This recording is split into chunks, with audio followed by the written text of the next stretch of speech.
What is up, everybody? Welcome to the live stream. It's very good to be with you here on a Sunday afternoon. On a brisk Sunday afternoon. Gee, winter finally arrived here in Tennessee. It was below 0 degrees last night, and I'm not looking forward to going outside today to finish recording the video about these drones that I was just trying to clean up the boxes of before my live stream started.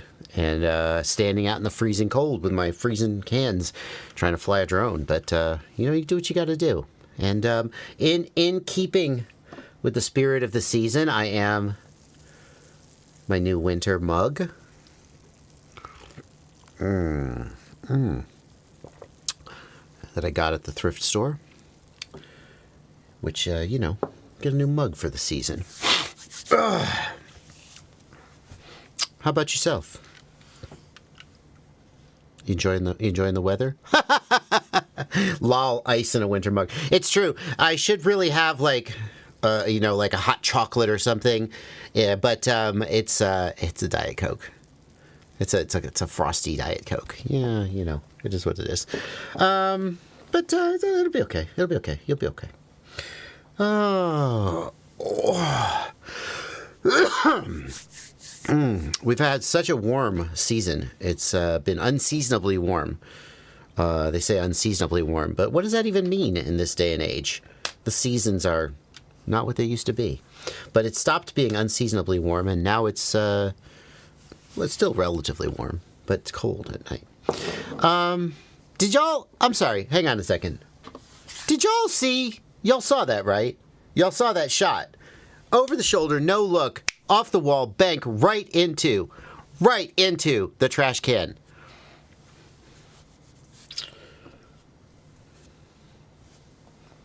If I'd have missed, it would have been funny, but I didn't miss. So, yeah. All right. We're here to answer your questions about FPV. No, wait a second. Oh, there we go. You're going to ask questions. Whoop. Right here in the chat. You're going to ask questions. I'm going to answer them. These people. Hey, where's the GIFs? Where's the GIFs, Discord? Don't leave me hanging. The Discord. My beautiful patrons. The people who make it possible for me to pay less attention to the YouTube algorithm, if you think about it. Here, hang on a second. There we go. There they are. Oh, yeah. These beautiful people are going to be asking questions. My patrons over in the Discord, for sure. And, anybody who really just wants to cut the line can hit the $ and leave a super chat. I wonder if we should try something. We should try something different, Blunty. Tell me if this is a terrible idea. By the way, if you don't know, Blunty is my producer / call screener / just life partner. What would you think if we said that we're going to answer super chats as soon as they come in? We're not going to interrupt a question, but the super chat will get answered. It'll cut the line. I never do that because I want to live in a world, a more egalitarian world. We still are going to let the super chat people have priority, but we're not going to just let them cut the line. But that's how most streams do it. What do you think, Blunty? Terrible idea? As the representative man of the people, I think it's a terrible idea. All right. Well, okay. We won't do it then. Yeah, I respect your opinion.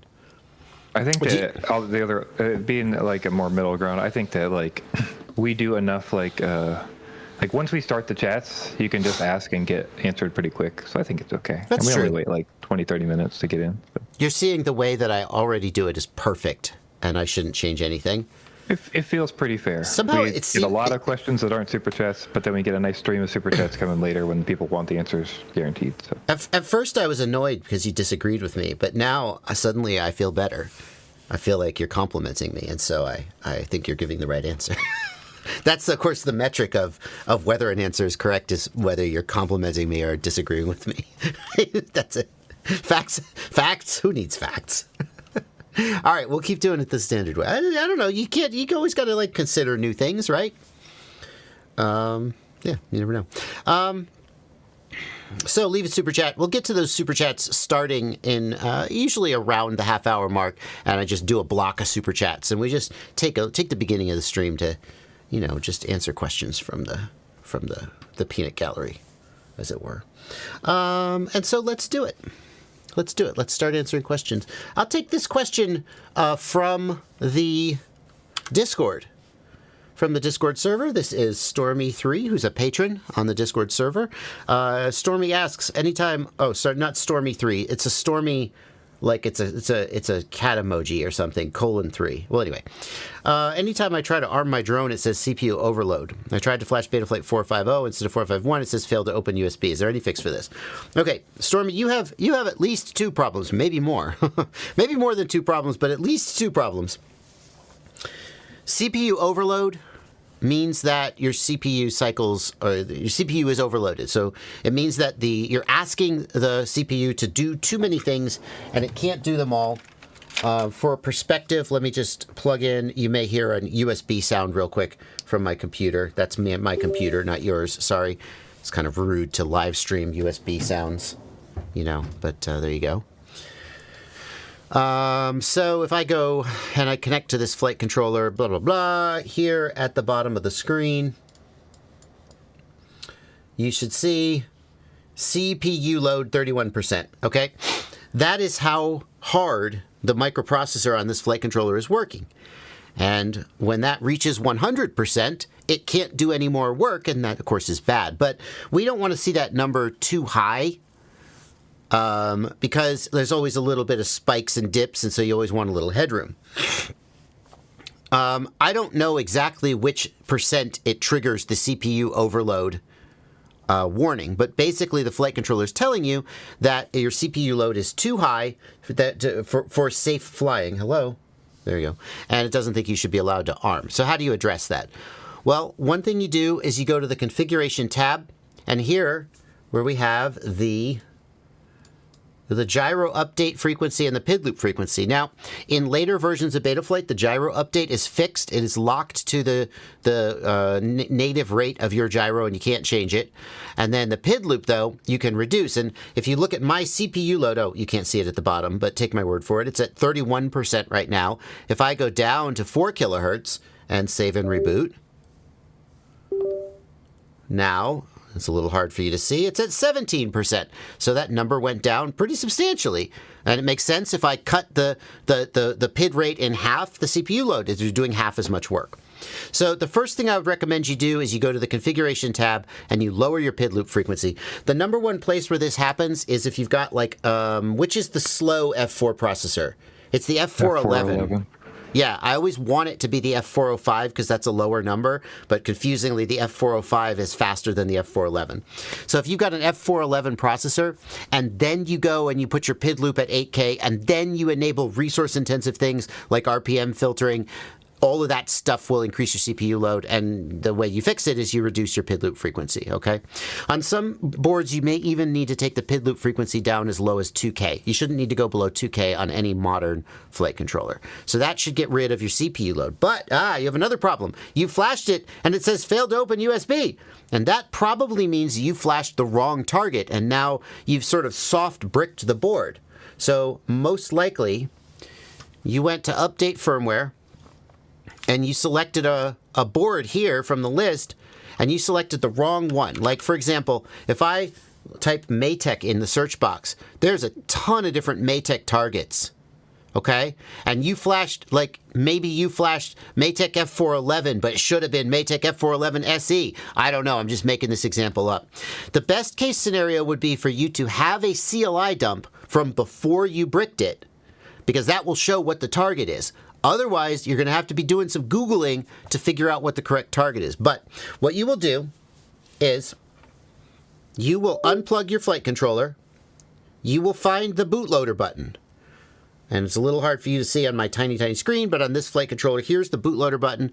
It's not even near the USB port. That's kind of backwards. It's usually right next to the USB port. You'll hold down the bootloader button and plug in USB, and then I want you to look over here. Right here, okay? If I hold down that bootloader button and plug in USB,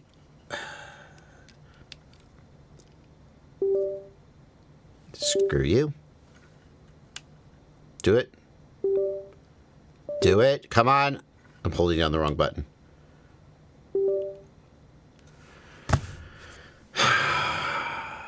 The frick. What the frick?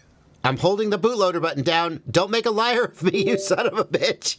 There we go. Yay! You'll get DFU. And that means that you're good to flash this. You can re-flash the flight controller, and then I'm guessing that will fix your problem with not being able to connect to USB because you'll flash the correct target, whatever that turns out to be.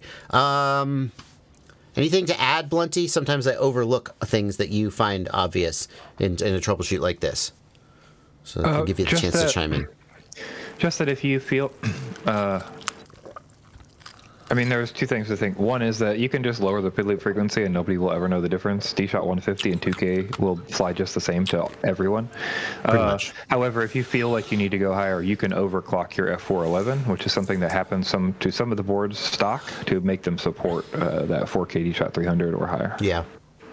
Yeah. Also, you can also turn other features off, which you kind of mentioned. But just so you know, sometimes it could be like, the GPS or some kind of other feature maybe on, and that could be causing the issue. Yeah, valid. Of course, you probably want that feature if you've got it. But yeah, good, valid. I want to jump to this reply by Mark FPV22, who says, my SpeedyBF 405 can only support 3.2 kilohertz with the current settings. Mark, the reason for that is that you have a Bosch gyro I don't remember the exact model number. The Bosch Gyro's native rate is 3.2 kilohertz. And you might be thinking, wait, the ICM gyros that we normally use are 8 kilohertz as their native rate. Isn't more better? And the answer to that question is not necessarily. Without getting into a ton of like technical data, Chris Rosser did a comparison video about these different gyros. I'll see if I can find it, but hold on.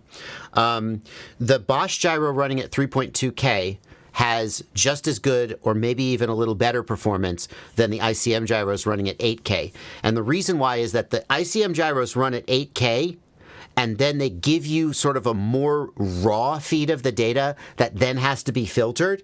And that filtering sort of adds latency and so forth. Whereas the Bosch gyro runs at 3.2K, but internally it's already doing that filtering. So the net result is that you get just as good and useful data out of the Bosch gyro as you do out of the ICM gyro.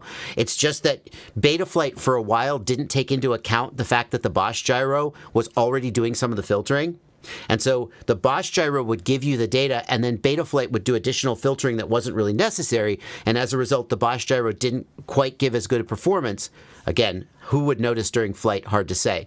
And today, with Betaflight 4.3, at least 4.4 and 4.5, maybe 4.3, the fact that the Bosch gyro only runs at 3.2K is not actually affecting your flight performance compared to an ICM gyro running at 8K.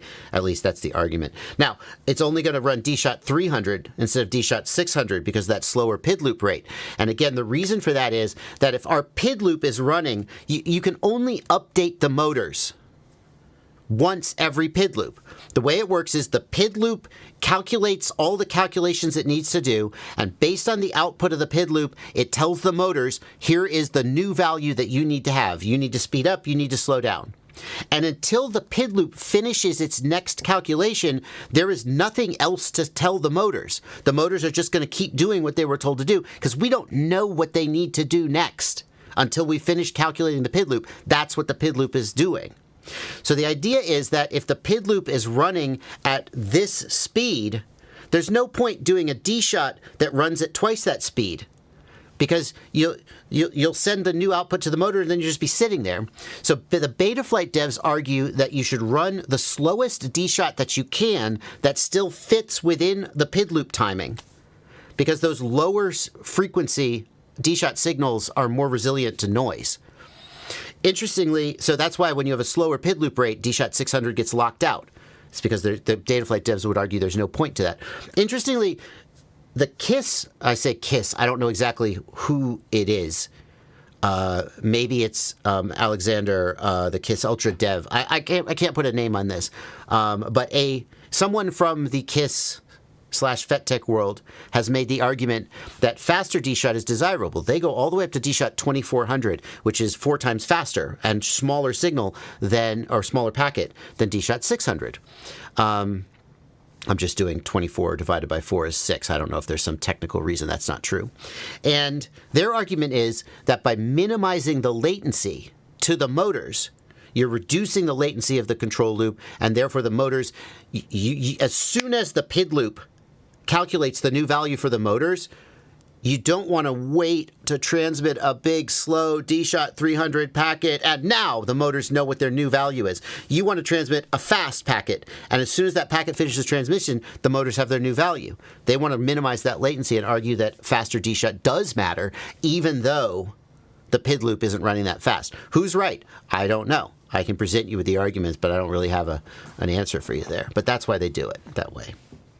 The counter argument is that DShot 2400 packet is going to get corrupted more quickly by electrical noise than a DShot 600 packet. The counter argument is I can transmit 4 of those DShot 2400 packets in the time I transmit 1 DShot 600. So even if one of them got corrupted, I could just retransmit it and keep going. I don't know. Anyway, Betaflight doesn't mess with DShot 2400 or anything like that. There you go. Woo! That was a meaty question. I took like 10 minutes answering that one question, but it's the kind of technical stuff I really like to get my teeth into, so I hope you enjoyed it. And we're going to keep going. Let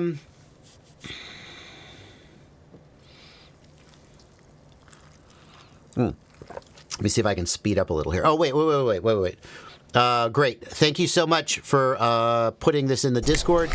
For those, Hi there, everyone. For those who want more on this topic, I said I'd look up this video. Here's the video from Chris Rosser, where he goes into the performance differences between the BMI and the ICM gyros and the MPU gyros. I want to tell you guys, Chris Rosser gives a piece of advice in here that is no longer relevant, which is, I think he advises you, if you're using the BMI gyro, that you make a change to Betaflight's filtering. Yes, do not do this. You do not need to do this anymore. Betaflight already does this for you. This was back before Betaflight was adapted to correctly work with the BMI gyros. You do not need to do this anymore. Okay, so if you watch this video, ignore this part. Anyway, continuing on. Oh, nope. There we go. Talon's aerial photography is looking for an 03 Expressolar 7-inch for long range with a GoPro. Which drones should I consider? I'm going to give you a couple. We're just going to sort of speed run this, though. I'm not going to go into too much detail. iFlight Chimera 7 Pro. Very, very good choice. Very refined. Just a really solid choice. Okay? GepRC Mark V 7-inch. Honestly, this might be my favorite. Not that there's anything wrong with the iFlight, but iFlight, they put like side plates and LEDs, and they try and make their drones a little bit more commercial, and something about that kind of rubs the sort of scrappy hobbyist in me the wrong way. I resent, on some microscopic level, I kind of resent, oh, you put side plates and LEDs on it so it looks cool, and that makes it more commercial and more appealing to the masses. And I just want it to feel like it's a hobby drone that somebody soldered in there. I don't know. The Chimera 7 is a good drone. The GepRC Mark V, also very good. Receiver options, ELRS 2.4G, iFlight ELRS 2.4G. How's the Chimera 7 Pro cheaper? That's weird. I'm really surprised. I would really expect the iFlight to be more expensive. I'm not sure. Yeah, $700 versus $621. I'd probably buy the Chimera, honestly. I don't understand why that's such a price difference there. That's fascinating. But okay. Yeah. And then another one you could look at is the GepRC Moz 27, which is another 7-inch. It's similar to the Mark V, but it's got a little bit of a wider body. It's more roomy. Oh, there you go. $685. Still not as cheap as the Chimera. How is the Chimera 7 the budget option? I don't get that. Yeah. And I'm not entirely sure I understand the difference between the Mark Vs and the Moz 27. I think the Moz 27 is like a little bit more of a freestyle-y style, whereas the Mark V is a little bit more of a cinematic style, but I don't think there's a huge amount of difference between them. I'm not even sure I'm right about that. Blunty, if anybody sums up the difference between the Moz 27 and the Mark V in the chat, you let me know. Okay. Which analog goggles do you recommend for someone with astigmatism and farsightedness? Up to €400. Oof. Analog goggles under €400. It's going to be difficult.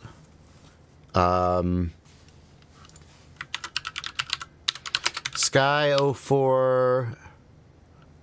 Is it the Sky? What's the new budget one from Sky Zone? Sky 040 Pro? Is that actually available for sale? Sky 040 Pro probably fits the bill. Is it available for sale? Add to cart. Yep. Okay, so like off the top of my head, I would point you at the Sky 040 Pro. I believe that's got, so 1280 by 720 resolution is more than acceptable for analog.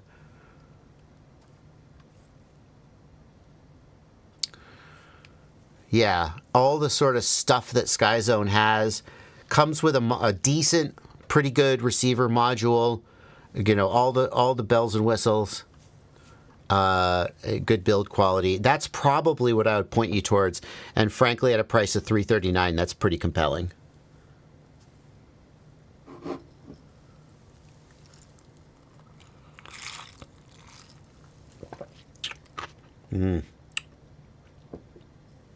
I don't know. That's where I would go.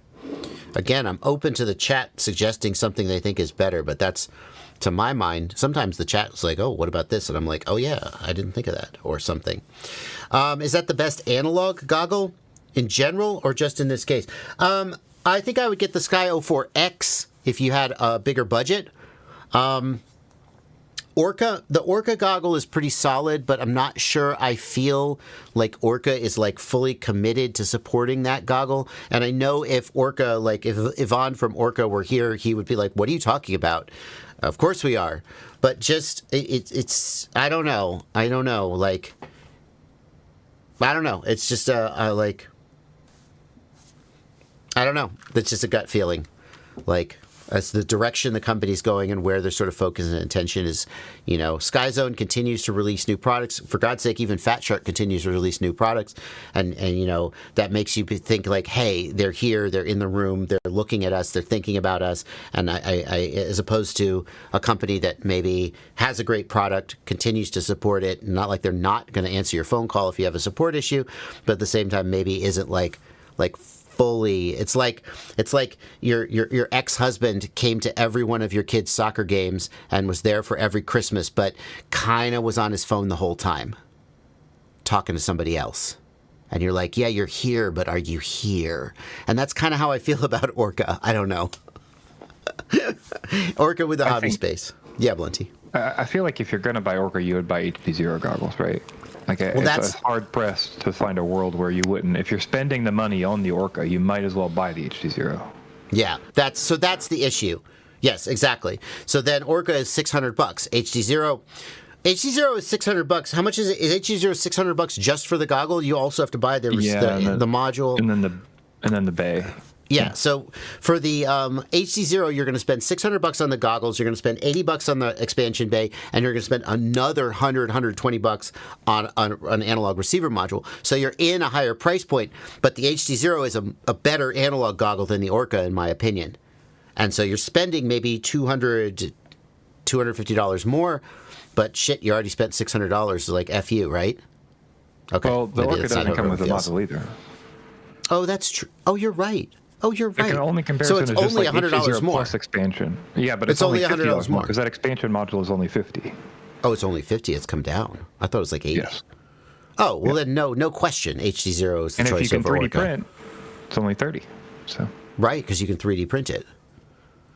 The shell. Yeah. And then with HD0, even if you never intend to fly HD0, which, you know, you buy the HD0 goggles and you can fly HD0. Orca, you have to spend money on an HD0 receiver. You know, you're coming out ahead there. They're solid analog goggles. Just to be clear, if you are buying like today or tomorrow, I imagine it'll go away after Cyber Monday, but the HD0 goggles are $500 right now. So if you're trying to go up to a premium goggle, that's a good time to buy, but it will go back to $600 pretty soon. Yeah.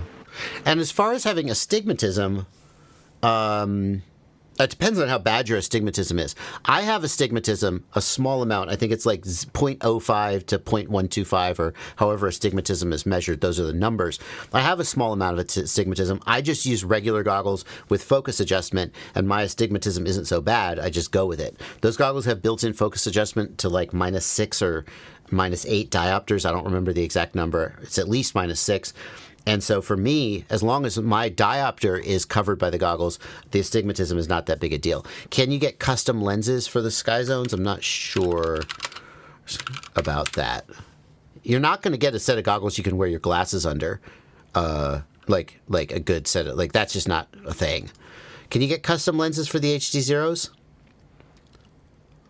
I mean, that is a thing, but not like you'd be buying inexpensive box goggles, and that doesn't seem like what you're asking about.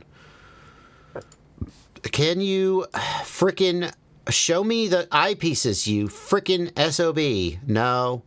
Not gonna do it, huh? Shut the fuck up. Oh, hold on.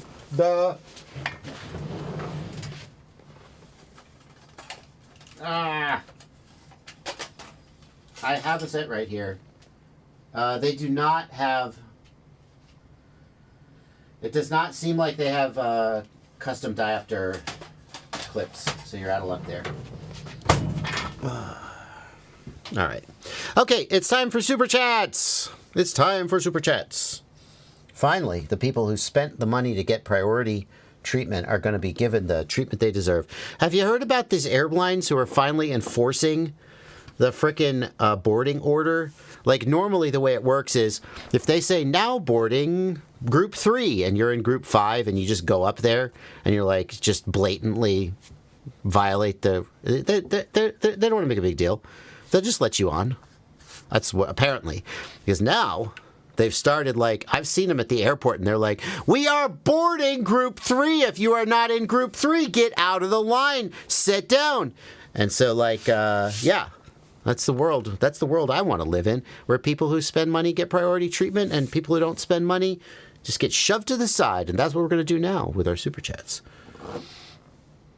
Was there a more tactful way for me to put that? Probably. Bongo POV asks, can you give me a PID tune for an 8S 5-inch?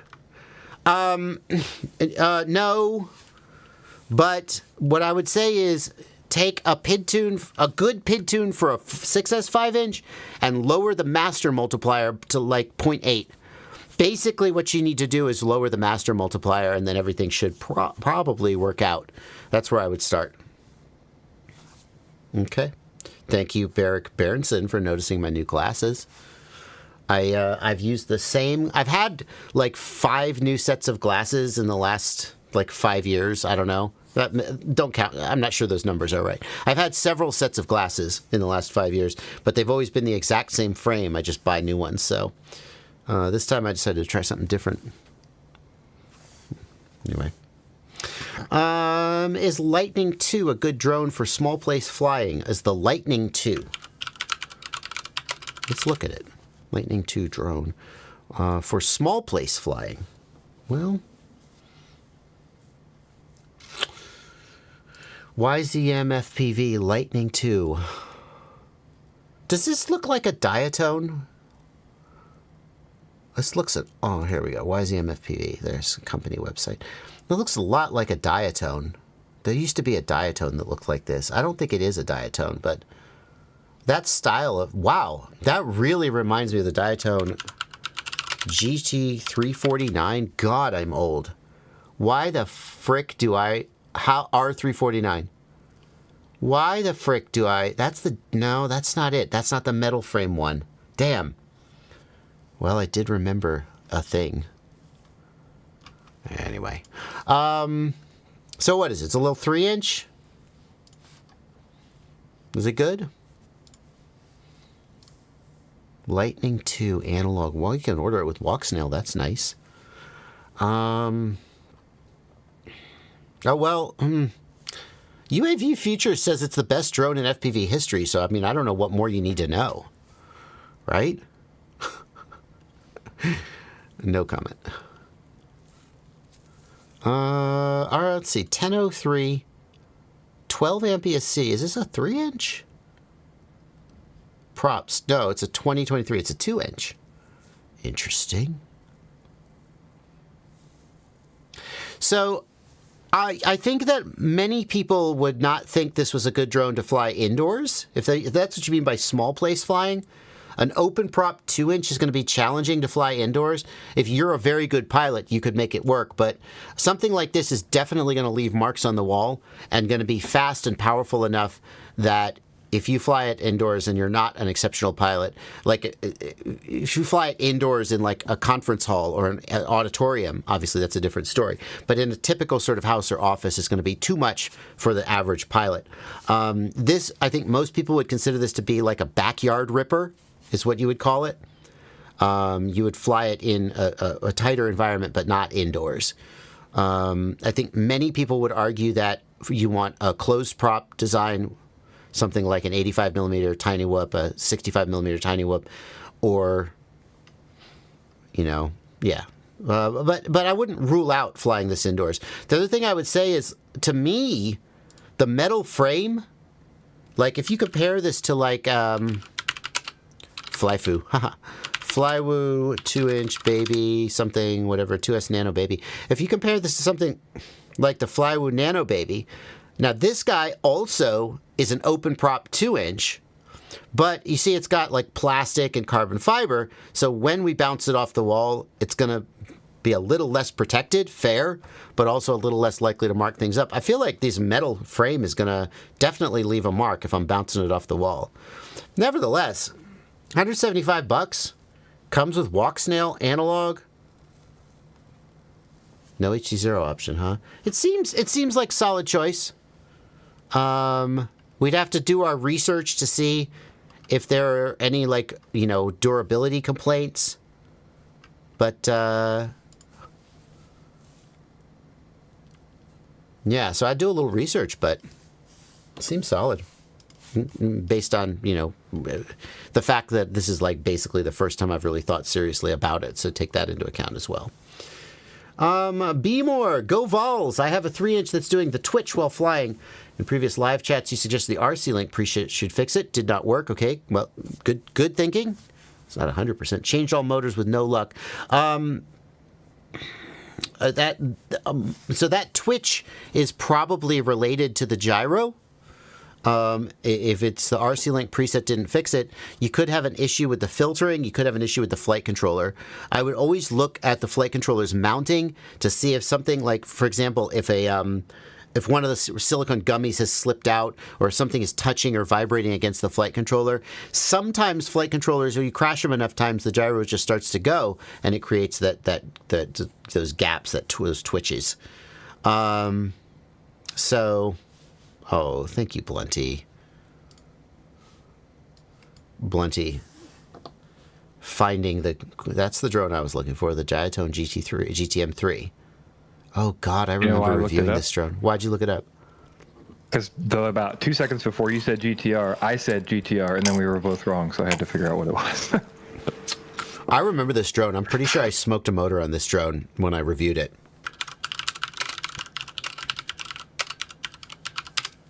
Can I find my review of this drone? I don't know if I can.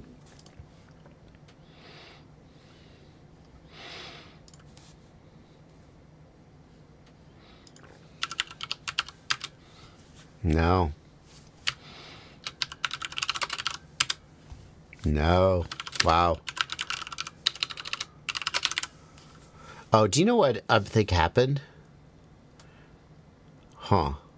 No, that's it, huh? I think what happened is he sent it to me. I flew it and I smoked it on smoked a motor on the first flight, and I went back and was like, I can't really review this. I didn't even get to fly it. And I think I never ended up finishing the video because they were like, oh, isn't that weird? Mm-hmm. I don't know. I'm pretty sure I flew this though. Anyway.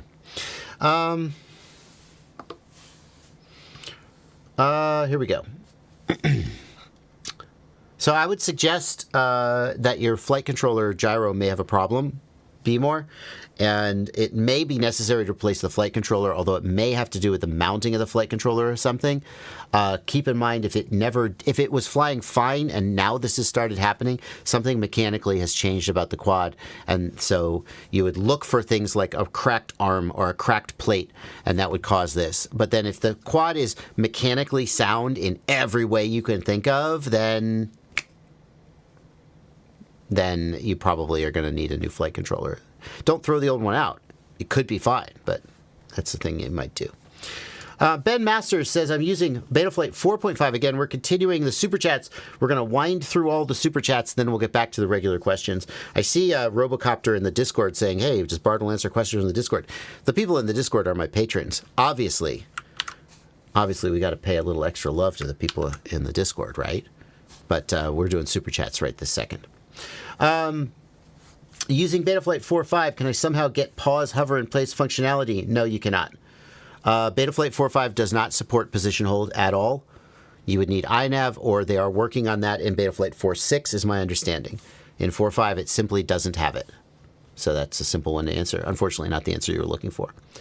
Joe's Garage, thank you for a €6 super chat. I have a Nazgul Eco X. Props are in view. I want to get a new frame. Looking at the AOS 5 V5, the Eco DC, or any Evoke. I do cinematic and freestyle. I mean, if you've got the Eco X, it should be pretty easy for you to change to the Eco Dead Cat, shouldn't it? Is it as simple as an arm change? I'm not sure about that, but I bet it is. Because I bet that iFlight kept the Eco bottom plate the same, and they just changed the design of the arms. So, like, iFlight Eco DC arms, right? Is it that simple? iFlight DC5. So look, for 16 bucks. For 16 bucks, you buy 2 replacement arms. Bam, props are out of view. Life goes on. Hopefully your motor wires are long enough. Hopefully, sometimes on frames the dead cat arms stick out further, and the arms aren't, and the motor wires aren't long enough. You have to extend the motor wires. If you're in that situation, I recommend buying a product called Race Wire, which is a little PCB that you solder the wires to, and it's a little bit more, it's a little neater and more secure than like splicing a wire. But like, it seems like you're thinking about buying a whole new frame. You got to take your whole quadcopter apart, change over to the frame. Maybe you'll like it, maybe you won't. For 16 bucks, you can solve your problem, and you don't have to rebuild your whole quadcopter. That seems like the right thing to do to me. So that's where I would steer you. Kim Fused, thank you so much for $20. And always, as always, thank you so much for being here in the live stream. Question of the day, how much fun is it filming with Ken Heron? It's a lot of fun. Ken is an absolute blast. Ken Heron, YouTube. Ken just did a video. He was like, I got a new product to share with you. And I'm not going to tell you what it is. I'm just going to show up at your house. I'm going to show it to you, and I want to get your reaction. And we did a video. We got this. Hello, here we are in my studio, in my office, and it was this cage. Oh. I should have graded this. Oh my God, I feel so bad. I gave him the footage from my cameras. Fabio, I'm so sorry. I didn't grade the footage. So the color grade this is what the footage that comes out of my cameras looks like before Fabio color grades it. Can you frickin' believe? Wow. That's a real oversight. I did not think about the workflow. That's my mistake. Anyway, now this is Ken's camera. Actually, it was probably the right thing to do because my footage would have looked so different, better than Ken's footage, which comes straight out of the camera, and that would have been mean. Anyway, it's this. What was I talking about? It's this little cage here that you put your O3 or any other video transmitter. There's 3D prints to make it work, and basically the cage mounts in the frame so that you can easily move your O3, your video transmitter between frames. Pretty cool. It's called the Clover cage. It's like Clover FPV, and he did a video with me about it.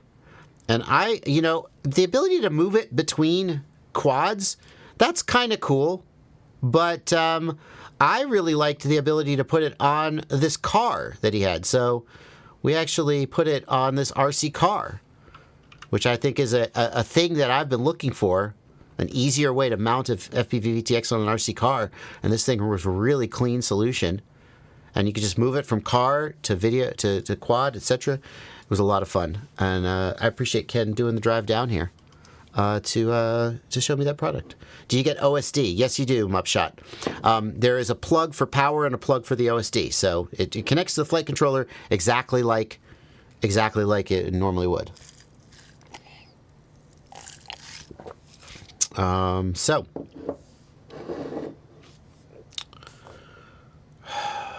Fox is really struggling in the chat. Fox is really struggling. Fox, how do you ask a question that shows on stream?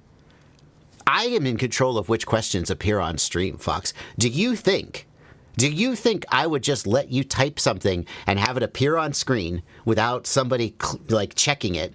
Do you think I'm insane? I know some streamers do that. I don't know how they manage to moderate that. I certainly don't. I pick which questions appear on stream. You ask a question. Does Fox have any questions queued, Blunty? Or has he just been asking how to ask questions? Fox, ask your question. Blunty will queue it, and then potentially I'll get to it. However, just so you know, if I don't get to it, and I don't get to all the questions, because there's just too many of them, you can just email me your question, and I'll answer it offline. Joshua Bardwell at gmail.com. JB, no. Don't use that one. I screwed up. JB at joshuabardwell.com. Please, that's the one you should use. JB at joshuabardwell.com.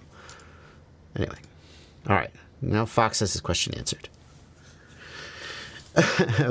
Polyus Dorcas, thank you for €6. I'm new to FPV. I'm wearing prescription glasses. What are the best budget beginner goggles with adjustable lenses? Polyus, basically all the binocular style goggles today have adjustable lenses. The box style goggles will either have a lens insert they can use, or sometimes you'll wear your glasses inside them, although not as common. I would say that the SkyZone Sky O... What was it? The Sky OC? Sky 040 Pro. SkyZone Sky 040 Pro comes in around $350, $330 and has adjustable focus, and that's a great choice. I don't know if you consider that to be budget, but that is a good choice. No, it's not a secret email address. It's not. My Joshua Bardwell at Gmail has been public for a while. I just try to steer all my public-facing communication to the JB at joshuabardwell.com so that the Joshua Bardwell at Gmail, which is not secret, is used for sort of more personal stuff. This makes my life easier. Like shocker, you could figure out I'm Joshua Bardwell at gmail.com, right? Actually, you might not. I've had that for 20 years. I've had that probably 20 years. I got Joshua Bardwell at Gmail back when Gmail barely was a thing. That's how old I am. Thank you for $20, Deuce FPV. I'm looking to play from your sound pack Failsafe on my TX16S Mark II. It's in the sound folder, but I don't know how to set it up or test it. Can you show or tell me on the live stream how to do it? Deuce, I don't. Let's see what's up. You want it? Oh goodness. You want it to say failsafe instead of telemetry lost, right? Is that it? Because right now, when you failsafe, it says telemetry lost, right? You could tweak that. What you have to do is you have to go into the sounds folder. You have to find the telemetry lost file. And then you have to, well, first rename the telemetry lost file to like telemetry lost -original or something. Rename that file so you have it for later. And then copy and rename the failsafe file and rename it whatever telemetry lost used to be. And then you're good to go. Right? That's how you would do it. I don't know. Yeah, RC Ritter says failsafe is way different than telemetry lost. When does the failsafe file ever play? Because I got to tell you, I've never heard failsafe out of my radio that I can remember. It always says telemetry lost, and that's failsafe. Right? Alex Colon, you should have gotten an email about how to join the Discord. If you need to, DM me and I'll give you the instructions. Or message me on Patreon and I'll give you the instructions. Okay? My question here would be, is there a default failsafe in there already? Well, he says, I mean, we can look. He says there's a sound file for failsafe. Okay. I believe him. Well, he says it's in the sounds folder. I don't remember. It's been a long time. What I'm asking is it in the default? But I don't know. So, oh, hang on, that's not right. Plug it in the top. USB storage.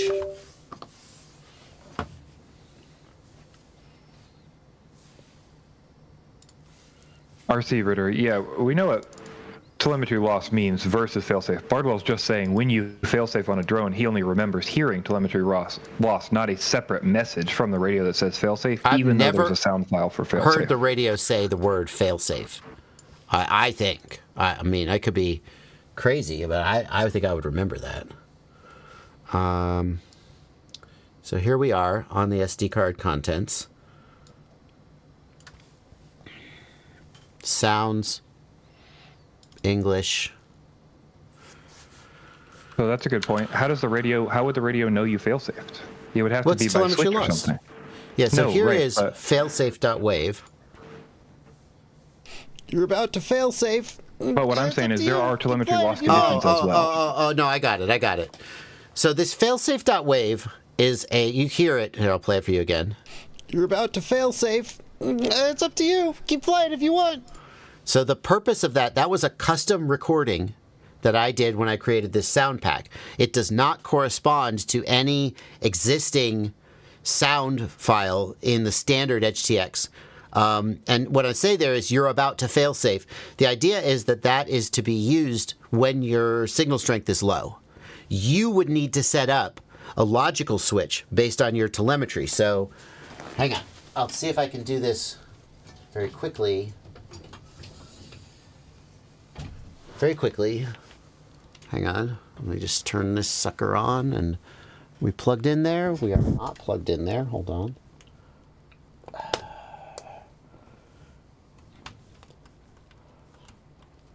Ooh,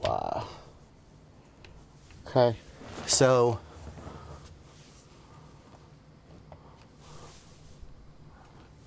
what you would need to do is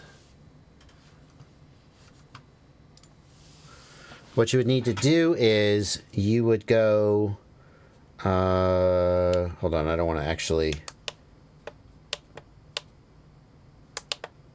Hello, excuse me, sir. Oh, it's because I'm plugged in. There we go. What you would need to do is, let me just go down to this throwaway model so I don't screw up my stuff. You would go to the logical switches. You would create a logical switch. The function would be less than X, and it would be telemetry. Where's telemetry? Huh. Where's telemetry values? Do I not have any telemetry sensors on here? Hang on. Oh, I don't. Ah, shoot. Yeah, hang on. Telemetry sensors. No, okay, I have to do this on a model where telemetry sensors actually exist. So I have to do this on one of my real models. Damn. That's sad. Switch all right. Warning. Okay, so you would go to logical switches. Your function is going to be A less than X, and your V1 is going to be, please be telemetry. Where the frick? Are there no telemetry sensors here? Yes, there better be. What am I doing? Do I need an input? Why can't I find telemetry here? There it is. No. Where's my damn telemetry sensors? Shut up. Well, I'm confused. It's been a minute since I did this, but I definitely have telemetry sensors, right? Telemetry. No. Where are my telemetry sensors? Shut up. Excuse me? The people think you have to connect a quad. We know that, but when you get do they disappear? It's saved in the radio. Do they disappear now when you don't have a quad live? Oh, they should show up and then just have the little thing for not updating. I hate quads so much. Now I'm annoyed, and I just want to. Where's my USB? Oh, shut this stupid thing. You can't plug USB into it. This one you need fucking.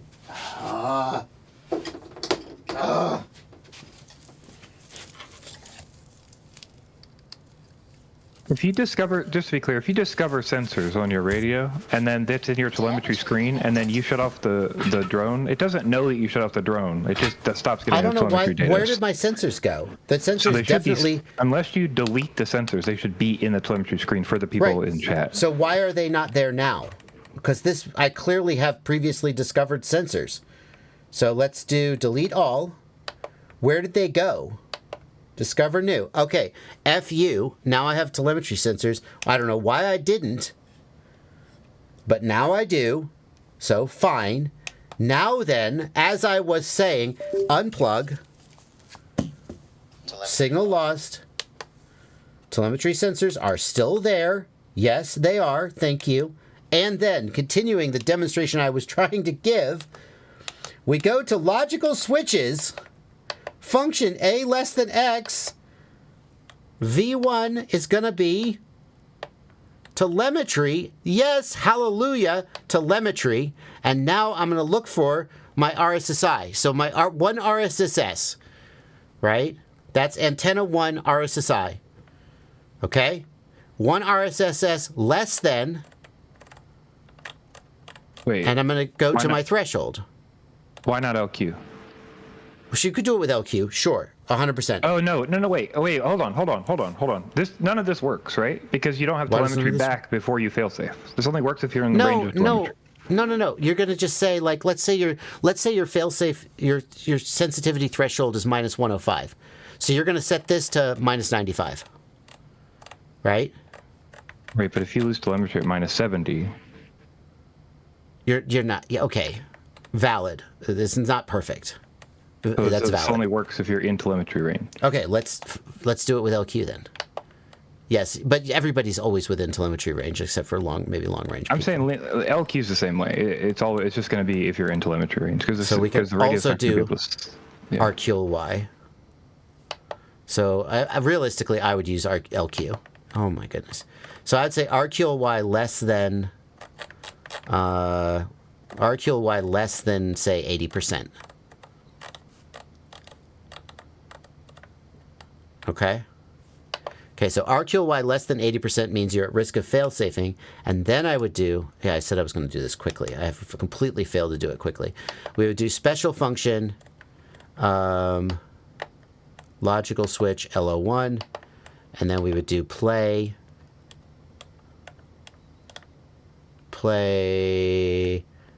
track.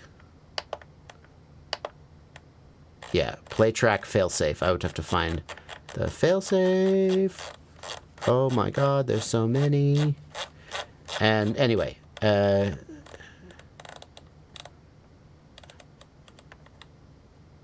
is it only looking in the system folder? Lame. All right, well, hopefully that's gotten you in the right direction, if not completely. That's as much time as I want to spend trying to figure this out on the live stream while everybody looks over my shoulder. I feel like that's the gist of what you would try to do. And then it would play that sound when you were at risk of failsafing. I still don't know why my frickin' telemetry sensors disappeared. Okay. No, Spang FPV, obviously, that's my Express LRS 2.4 gigahertz model. Obviously, I've used telemetry on it before. It's very strange. That's Let's be clear. If you set that up, it will, like, even if your LQ isn't under 80, it will tell you that when you lose telemetry. That's my concern here. It'll say you're about to failsafe when you go to 0. No, but the idea, and I don't know if this is a bad idea. I just recorded the soundtrack when somebody asked me to. The idea is that if your LQ is getting into like the risky yellow range, you'll get an audio alert. Obviously, if you immediately go from 99% LQ to failsafe, then that's not going to help you. Is that the point you're trying to make? No, what I'm saying is if you're flying out 1 kilometer or 2 kilometers and you lose telemetry, my LQ could still be 95. So I'm losing telemetry and then I'm losing the signal from LQ, so it's going to 0 and I'm getting a warning about failsafe, but I have 95 LQ. That's what I'm saying. How would you know what your LQ was without telemetry? The OSD of your radio, of your drone. That's why we have the OSD. Fair, but I can't imagine a scenario where I'm at 80% LQ and I've lost telemetry. That happens all the time. I don't know. Am I crazy? That happens all the time to me. Maybe I don't have a good telemetry radio on my receiver. I don't know. Okay. I would say that the scenario you're raising is that because the telemetry radio is like only 100 milliwatts, that you'll lose telemetry before you lose control link. Is that the point? I mean, even just looking at the power, like if I have a 1 watt and you have 100 watt telemetry. Yeah, but the telemetry link is a much lower bit rate, so it's not apples to apples. My experience has just been that I lose telemetry way before I get LQ low enough to worry about. But my experience is what packet rate do you run? It really depends, but 250 typically, but it can be. Me too. Yeah. I would say that I seldom lose telemetry, but I also seldom failsafe. So Right. I mean, I'm never fail-safing anyway, but yeah, it's just something to consider. Okay. But that's how you get the fail-safe message to play. That's the intent of the fail-safe message, and now you can do what you want with this information. Let's move on. JWWFPV says, thanks for letting us know about Zenni Optical. Just got new progressive glasses. Your tip saved me a ton of money. Oh, wow. I should be sponsored. Zenni Optical, sponsor me. I would 1,000% do a sponsor plug for Zenni Optical. I already did, but I'd like to get paid for it. I would 1,000% sponsor the shit out of them. I have bought so many pairs of glasses from them in the last, there's nothing better than a sponsor that you legitimately use and legitimately think is great. If you buy glasses, don't buy glasses from a store. Like, you're going to pay whatever, $80 for your exam, and then you're going to go out and they're going to charge you for $500 for, a set of lenses, and I have complicated prescription, so maybe you don't pay that much for your lenses, but they're going to charge you $200 for a set of frames that you could pay $30 for. Zenni Optical, online, you order the lenses, you order the frames online, you save a ton of money, and the only thing you miss out on is like the person like putting them on your face and adjusting them for you and pretending to adjust the earpieces and whatever. You can do that at home. You also don't get to try them on in person. They have a little AI thing that you try them on. But anyway, if anybody knows how to get in touch with Zenni Optical, I will 1,000%. Blunty, do me a favor. Make a little live stream clip with the title "Joshua Bardwell wants to be sponsored by Zenni Optical," or Joshua Bardwell plug. Name it Zenni Optical is where you should buy your glasses, so they know I'm already doing the plug, and then maybe they'll come and pay me to do a plug. All right. I don't know how to get in touch with their marketing team. I would 1,000% do a Zenni Optical plug. I've bought like so many pairs from them. They're great. People don't know. You don't buy. Here's how the plug would go. No. Cold season is here, says Alex Colin. I bought an Air 65 and an EV3000 analog because I already have DJI Goggles 3 for digital. Should I have gone HD0 instead to run both?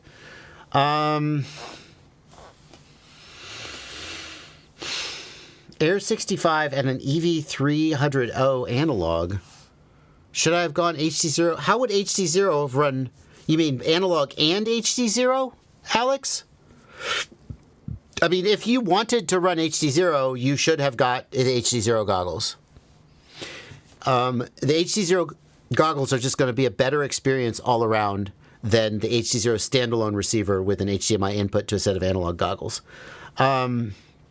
So the question is whether you really want to run HD0 or whether you just aren't that interested in it. You just want a set of analog goggles.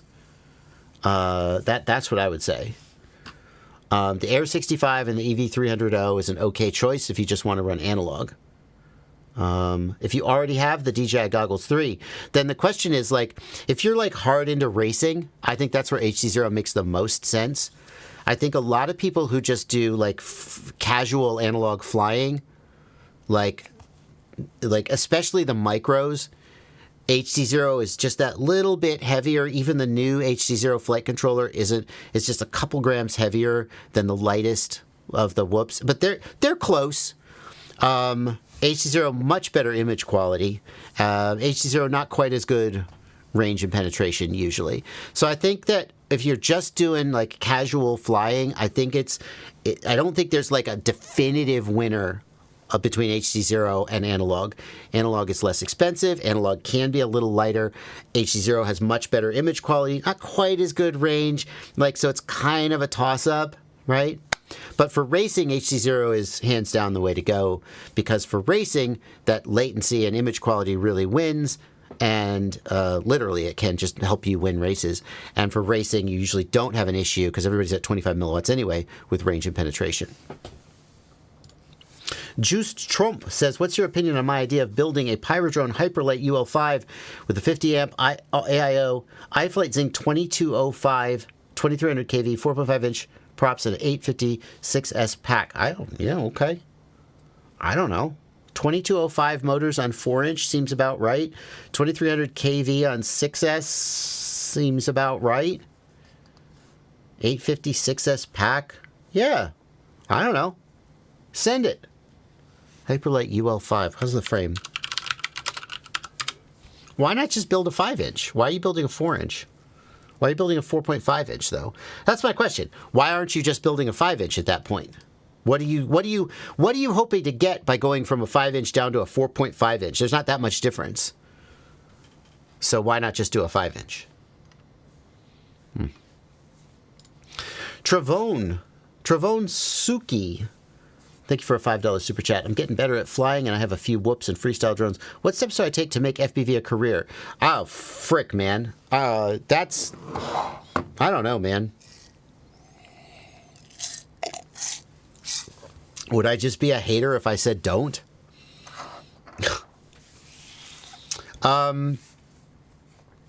Like, you want to make FPV a career.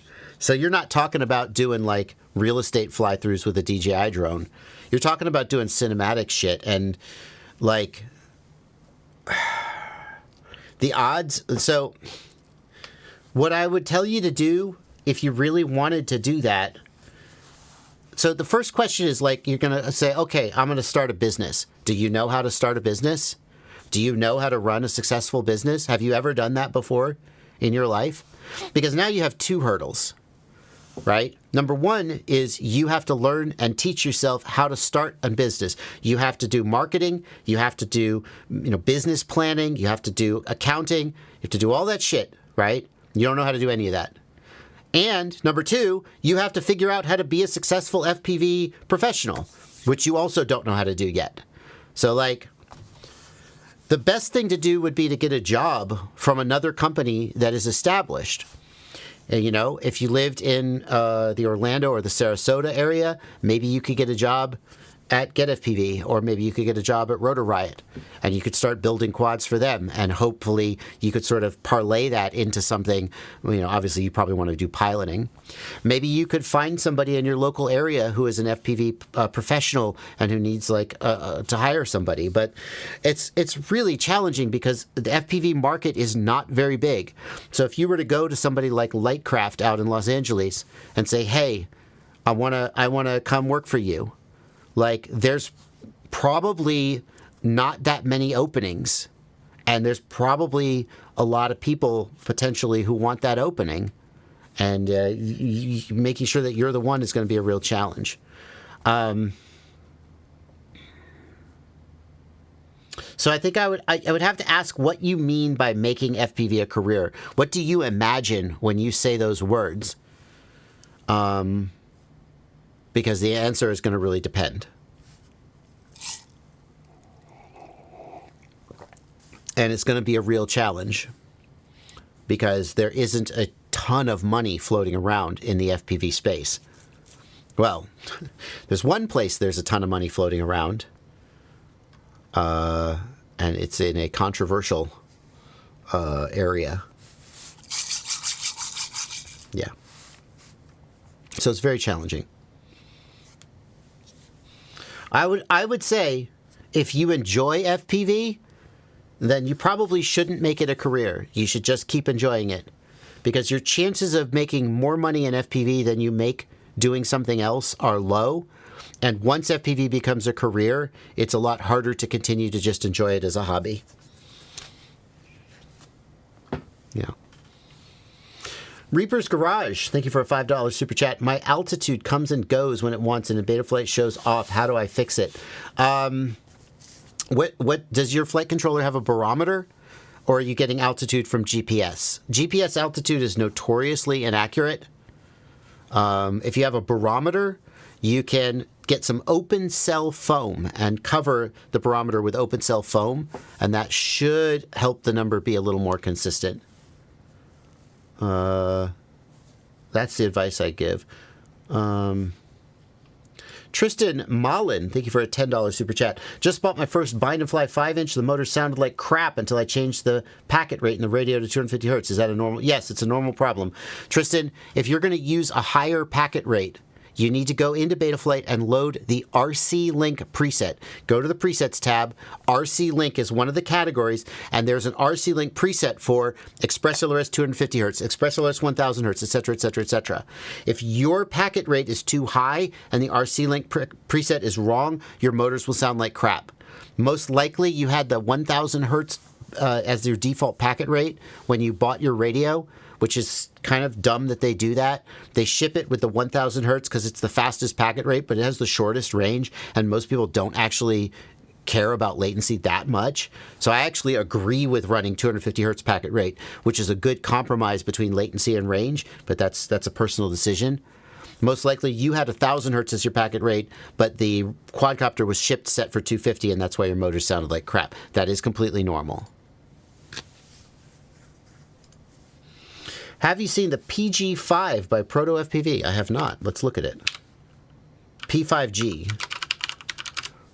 Proto FPV P5G. I haven't seen it. Proto 5 Gauntlet FPV frame. $140. Woo, it better be good for $140. Tell you what. It better be good for $140. Is that a metal base? Is that what the selling point is? That's something. Oh, here we go. Proto 5 Gauntlet. All right, we got some flight footage. Can I fast forward? Why can I? Oh my God, shut up. All right, flight footage doesn't tell me anything about the frame. It tells me that the pilot flying the quad that day was a good pilot. It doesn't tell me anything. This tells me nothing about the frame. I'm sorry. That's cute. You know, you just have a pilot who's a good pilot. There's meaningless about I was hoping I was going to get to see some information about the frame. So, 3D printed battery strap. That's cute. Nothing wrong with it. It's clever. I don't object to that, fundamentally. I've thought about doing that. Is it a metal base plate? Is that like the selling point? I think it is. I can't, it's hard to tell because I can't see the dang frame very well. Yeah, so it's a metal base plate. So, like, the concern with a metal base plate is that it's going to get bent and then it's going to be useless and be expensive to replace. How likely that is compared to carbon fiber? Very debatable. It depends a lot on the design. The other concern with the metal base plate is it's heavier than carbon. That's just a fact. This is clever. These screw cutouts are clever because they can, be different widths for different things. That's kind of slick. I don't know. I can imagine that causing problems depending on, because it also slides the VTX back as they get wider, and maybe that would be an issue. That's kind of slick. What's the weight? Still lighter than the most popular 5-inch tanks. Okay, but how thick are the arms? 3mm top plate, 6mm arms, 6mm super wide arms. Well, 6mm is okay. I think the tank frames have 7 or 8mm arms, but 70-75 aluminum base plate. Weight, please. Full build weight. No, don't tell me that. Assembled frame weight with no TPU, 156 grams.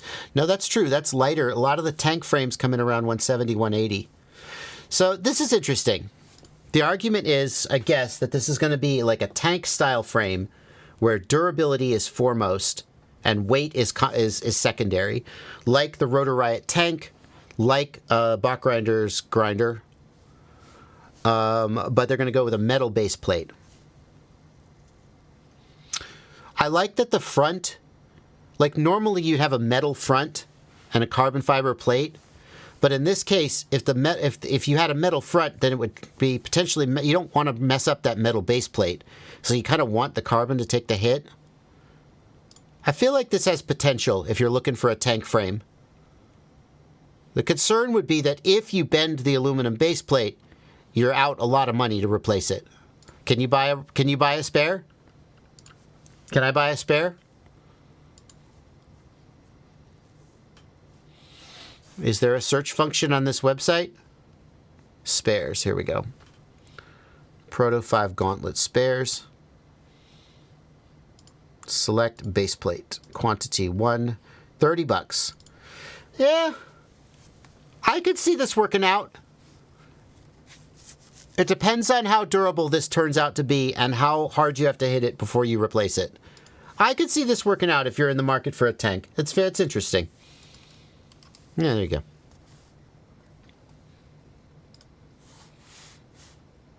Thank you, Clover, for the donation. Thanks for making a cool product. I don't have much of an FPV community where I live. What are some events or communities to connect with in person? Alex Colon asks. The big ones, MultiGP Nationals is a big one. West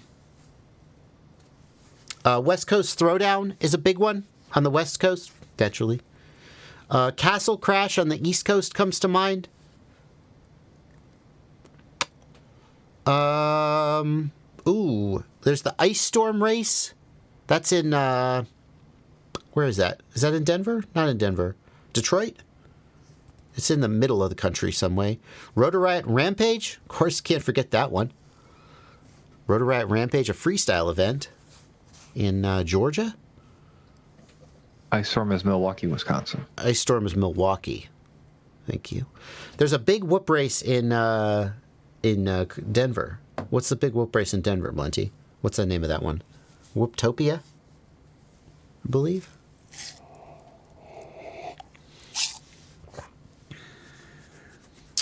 I'm sure there's many others who will be annoyed that I did not mention them. These are just some that come to mind. What's the best way to find out about them? You know? Any good EU-based events? That I could not say. Utopia is the Arizona one. Whoop Wars was the Denver one we did, but I don't know if they're still doing that. Oh, I thought there was a... Oh, you're right. I'm mixing them up. Whooptopia is the one. Jesse Perkins was there. He's a big one. That's the one that AK does, yeah. Yeah. I would suggest that you try to find a Facebook group. I'm going to... Hang on a second. I'm not going to just bring my Facebook up on stream. Yeah, that's going to be a no. Let's see if I can do this under my corporate account and not just show you guys my entire friends feed. This is because I am an experienced streamer. So if I just search, let's see. If I just go to Facebook and I search for FPV, okay? And then what I'm going to do is over here on the left side of the screen, I'm going to hit groups. Okay? And now here are groups with the word FPV. And I'm going to go look for groups that seem like they might be my thing. I also have the option to filter based on a city near me, right? Okay, so I would just play with this search result and try to find some FPV groups. Maybe there's one near you. I would also be looking at the number of members and I wish you could filter based on number of members, you know? But like, here's Drone Builders Club. I don't know shit about Drone Builders Club, but it's got 250,000 people in it. My guess is that might be a way that I could find out about events that I could go to meet people. Okay? FPV Worldwide. Okay. 7,000 members. Looking for EU, Europe stuff? I could even put in city and put in a European city to try and look, right? FPV Life is a big one. 42,000 members. I would try to find and unfortunately, it's like, well, I don't do Facebook. Well, that's where a lot of shit is. I'm sorry. You know? I would try to find a Facebook group that would help me find out about events and people to meet up with. That's what I would say. That's where I would steer you. Okay. Scott Milano, thank you for a $20 super chat. I'm getting a link quality warning on my OSD at 75% LQ, but the drone is close. Is this associated with ELRS dynamic power? Scott, if it was associated with ELRS dynamic power, what you would see is that your LQ would go down, and then as the output power adjusted, it would immediately jump back up again. You can actually put the ELRS output power in your OSD, and you could watch that happen in real time. If that annoys you, turn dynamic power off. I actually sometimes just don't run dynamic power because I find that annoying. I don't know. Also, you could set that link quality threshold that it goes to warning on the OSD tab. Yeah, you could change the threshold to be lower, is what you're saying, or even Yeah. get rid of it entirely. Yeah. Reaper's Garage. Unless my remote is on 250 packet rate, it has no signal. It just says telemetry lost. My guess, Reaper's Garage, you should be able to go to 50. An SPI-based Express LRS receiver doesn't support some of the packet rates, but they should all support 50 hertz. So I don't know what you got going on there. That's weird. Something else is going on that I'm not sure what to tell you, and we'd have to dig deeper. Well, they should all support 50 hertz, as long as it's 50 hertz LoRa. So I'd want to know more about what your receiver was and dig into that a little deeper. All right. Woo! That's a hell of a run. That clears us out of the Super Chats for the time being, and we're going to go back to the regular chats. And let's take some questions from the Discord. Like this one from Mr. Stoppo, who says, I have a full-time job and a family, but I'm passionate about drones, FP videos, and photography. Any advice on starting a side hustle in this field?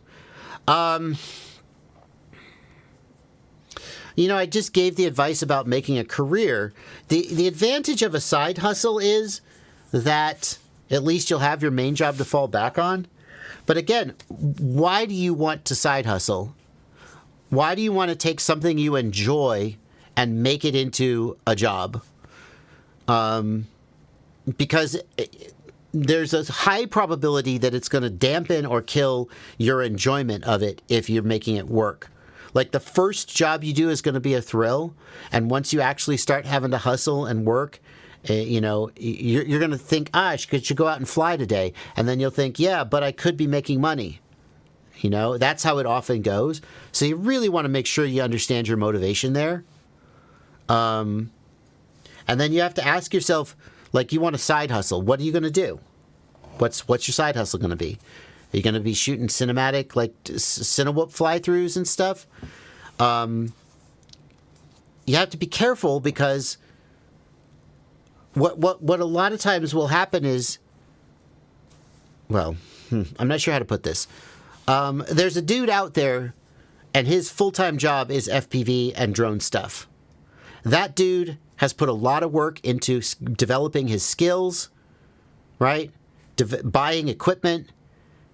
He's dependent on that for his income. If he doesn't get work, he doesn't pay his rent.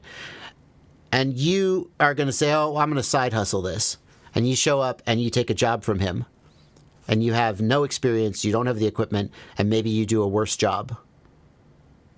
And that customer goes, this FPV thing sucks. And now you've burned that customer. And I don't want to come off the wrong way, because everybody starts out scrappy and terrible, and they work their way up, and eventually maybe they get good. But yeah, I think also you have to look at the big picture. And wonder whether, if you're saying, I'm going to do this as just going to be a side hustle, is this the kind of job that you're going to do as a side hustle? Who are your customers going to be? How are you going to best serve your customers if this is for you, a side hustle? And I don't know the answer. I'm not saying that there isn't an answer to that question.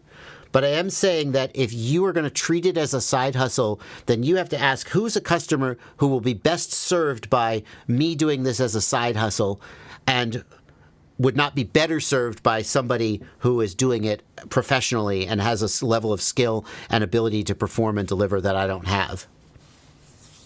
And that person is out there, you know. There's a car dealership who would never pay $1,000 to have a guy come out and do a half-day fly-through or a whole-day fly-through and a full edit. But if you showed up and you were like, hey, you know, I'm just going to do this fly-through for you, and if you like it, maybe you'll throw me some money, you know, for the edit. Maybe that's a thing that's beneficial for everybody. I don't know.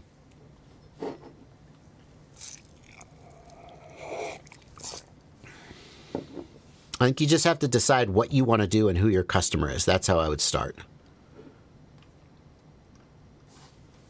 Anyway. Yeah.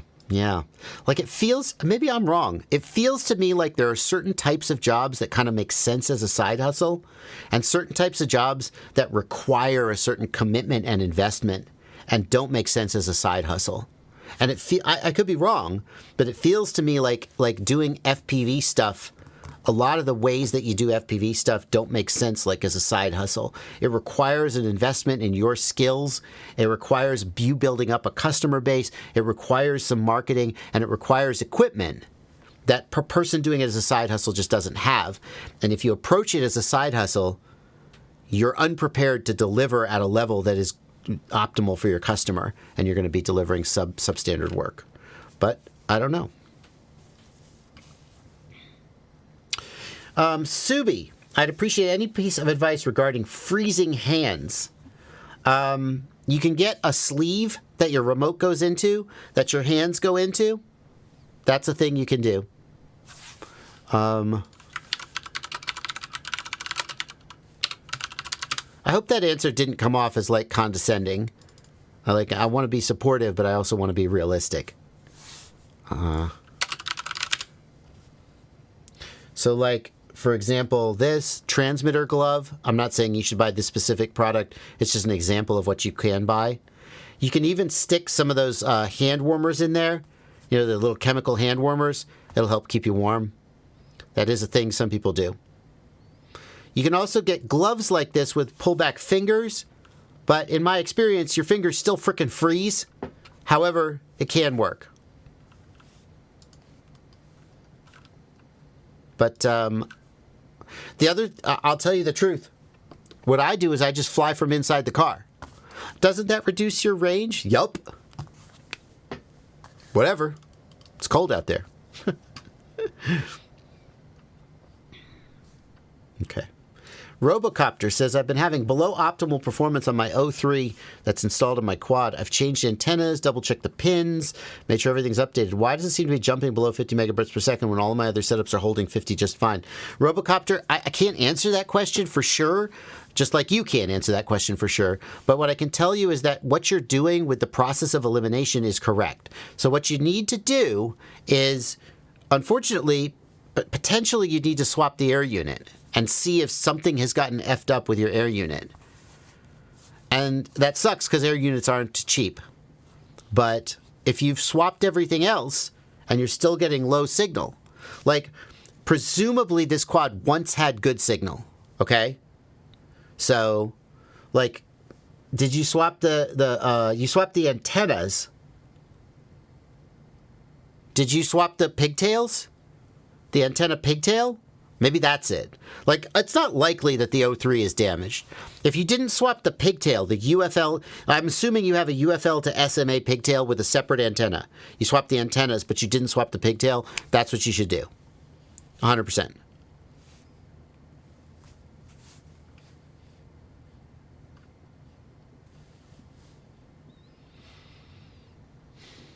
Okay. Continuing on.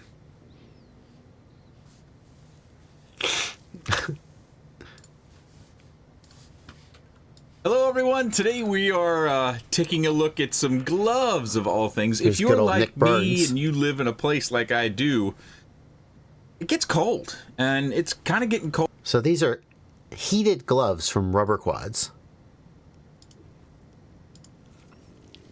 That's kind of cool. Heated gloves. Like electric, they're electrically heated. Nick Burns is trying them out.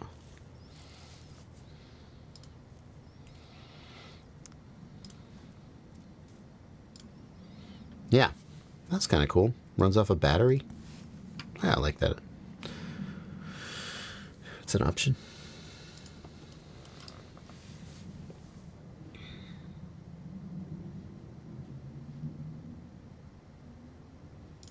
Is there any way to send altitude data for the barometer through telemetry as a sensor? Yeah, 100%. Isn't that the default? Like, EdgeTX has a variometer function built in. I would assume that altitude gets sent as a telemetry sensor. Switch warning. The frickin' Blunty? What the hell is happening here, dude? My telemetry sensors are gone again. Interesting. So it's like wiping them on restart? What the hell is going on? This is not right. What am I not understanding here? This can't be. Let me turn it off. No, I mean, I've opened a radio a million times and had 22 sensors hanging No. out. Something's changed. It's either a change in, well, I was going to say Edge TX change, or maybe it was to do with when they changed the models from the radio to the SD card or something. You know what I mean? Like, yeah. Okay. Switch warning. No, if I go to the telemetry screen, which has the sensors pre-configured, no data. It's not reading those sensors at all. Telemetry connected. Hang on. No, they're here. Telemetry connected. Now they're here. If I go to the model screen, are they back? They're not there. What am I missing? Oh, it collapses them. I knew it. I'm a dummy. Okay. I gotta show the stream because I heard about this and forgot it. Look. Sensors. Look, do you see right here? 24 sensors. It doesn't list the sensors, but they're there. They didn't disappear. They've been there the whole time. Just like Dorothy's ruby slippers. You have power to know your altitude was within you the whole time. Okay, thank God. Okay, so the sensors have been there, and if I'm lucky, boom, altitude right there. There it is, altitude. So the altitude, there's nothing you need to do. All you need to do is have a barometer. This flight controller apparently doesn't have a barometer, I guess. I don't know. It says altitude 0 meters. It should be getting altitude from GPS, but of course the GPS is also not getting a reading. That altitude sensor should be coming through. And then what you would do is, down here, you would say Vario source, and you would choose the alt sensor. And bing, bang, bong, you should have altitude. Of course, I'm not going to do that. No, turn off. No source. There you go. Should just work.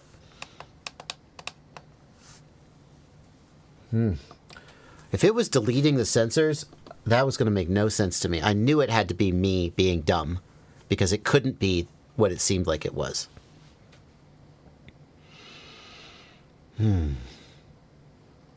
How do I improve my analog DVR? It breaks up a lot. You need to get a top quality... Sorry, that was me. Receiver still connected. Get a top quality analog receiver module like TBS Fusion. If you're using one of the less good modules, you'll get worse signal. Then get top quality antennas. In fact, arguably you should get good quality antennas first, but frankly you should do them both. Yeah.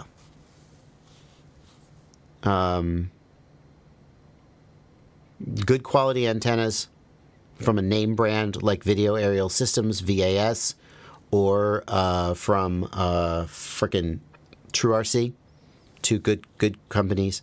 Luminaire antennas are made by TrueRC. They're good quality as well. And then a good quality receiver module like TBS Fusion. That's going to give you the best that you can get. But there's always going to be some breakup. That's just how analog it is.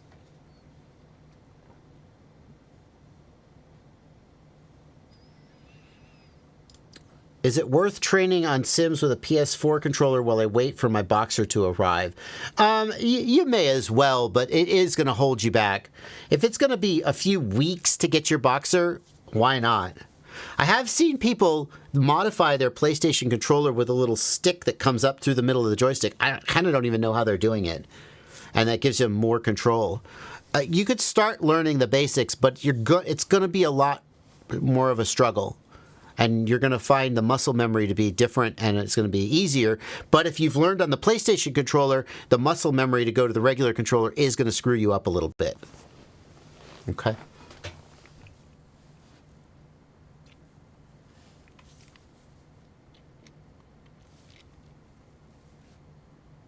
Let's see here.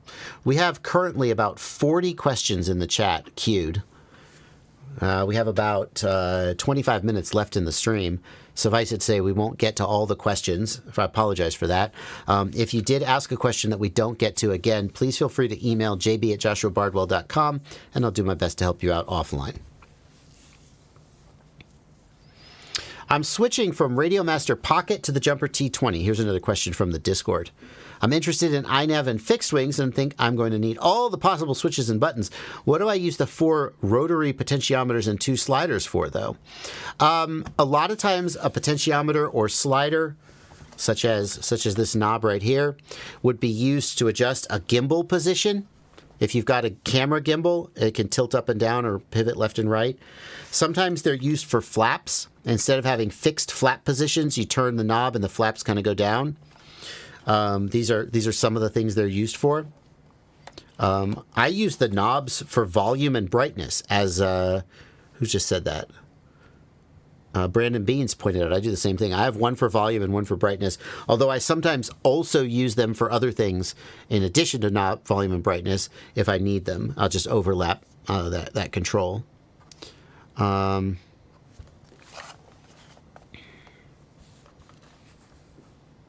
Mostly it's if I have a camera on a gimbal, I'll use it to tilt the gimbal. Trevone, thank you for another $5 super chat. Glad that you didn't find my answer discouraging. I don't mean for it to be discouraging, but I also sort of mean for it to be realistic. And it's, as someone who made my hobby into my profession, I don't regret it one bit, but I also recognize the ways that I got extremely lucky. That not to discount my incredible skill and talent, but also there are many skilled and talented people who didn't also get lucky and didn't end up where I am, and I also recognize the trade-offs that I made in terms of FPV being an enjoyable hobby versus it being a career, and that those things are in some ways opposed. And I just would say that you should go into a decision like that with your eyes open and not just sort of have sort of stars in your eyes. I also recognize that there's a place for people who just decide, you know, what the fuck, I'm just going to do something crazy and I'm going to see how it comes out. And sometimes that results in good things for you. So if you decide that's you, more power to you. All right. Thank you for helping me out with my SkyZone Sky04X questions I had about a month ago on Discord. Appreciate your help and everything you do for us. Thank you for the kind words and the donation. Is there a way to transfer the Radiomaster Boxer settings to the TX16S Marks II? I don't think so. You can transfer models between radios, and like even though the radios have different switches, EdgeTX Companion can say, oh, this switch on the Boxer doesn't exist on the TX16S, or vice versa. How do you want to remap these controls? And you can remap the controls. There is a way to transfer models between the radios sometimes, but as far as radio settings, I don't think so. I don't think there's a mechanism to say this setting on the Boxer corresponds to the same setting on the TX16S, even though a lot of the settings are the same.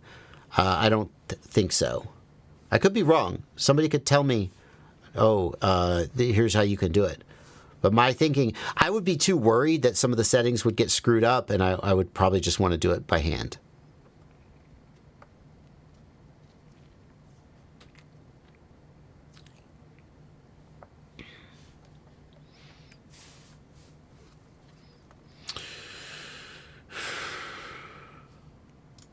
Viatical has a problem with his Mobula 8 quads. When they're coming out of a loop or dive, it gets a sudden yaw movement. That's called yaw washout. It is 100% yaw washout. And the way to fix yaw washout is to keep your throttle a little bit raised so that motor doesn't sort of saturate and wash out like that. Just keep a little bit of speed and don't sort of put it into that position where you're descending in that exact way. Aaron Ciotti, if you are here, I think you are, if you have any other advice about dealing with yaw washout, I'll bet that you have something to add. But that's my thinking is just don't do the thing that causes the yaw washout. which is to sort of dive and descend in a certain way that causes the motor to saturate. If you just keep your throttle up a little bit, don't descend as fast, or keep moving forward instead of sort of diving and dropping, that'll help prevent yaw washout.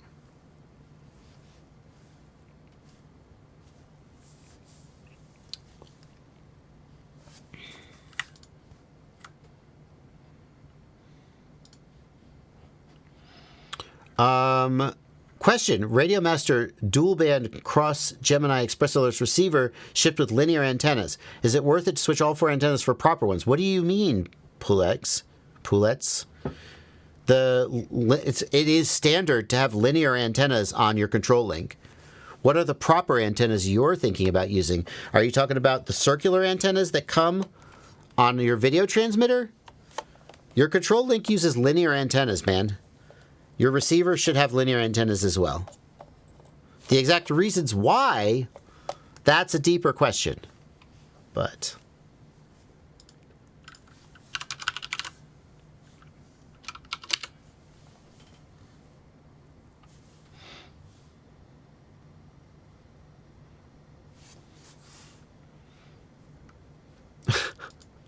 do I prefer spaghetti bolognese or carbonara?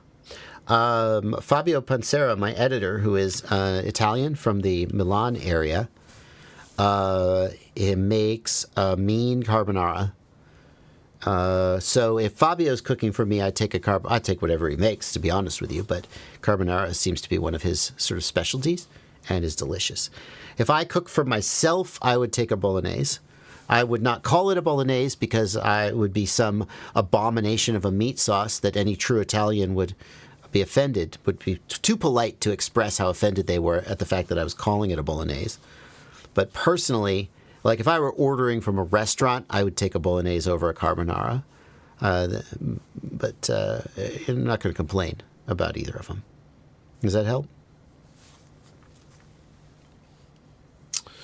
Okay, I see the question, Poulettes, what you're asking. These are dual band 2.4/900 antennas. But you don't need those because you have the, what is it, DPR4, what is that receiver, the Radio Master dual band, the crossband receiver. The dual band receiver has 4 antenna connections. So those antennas that you're showing me, stop. The antennas that you're showing me are for the Bake RC receiver that only has 2 connections.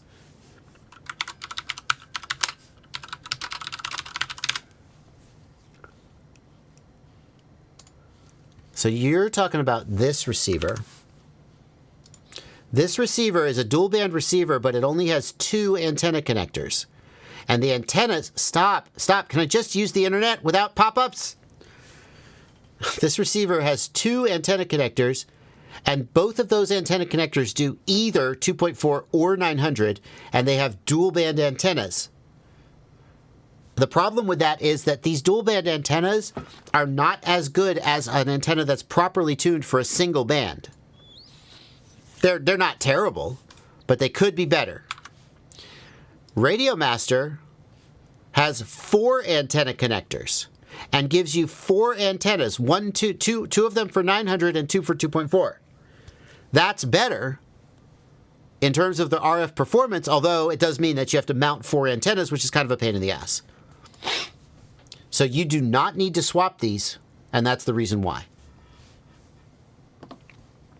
Okay, hopefully that's better understanding of your question and why they are the way they are. Thank you for the clarification. Is it cold? Yeah, it's cold, dude. I see. There's more to this question. I started to fly Tiny Whoops a few months ago. My batteries seem to not work for than about a minute. Is it the cold? The cold is absolutely making your performance worse. Yes.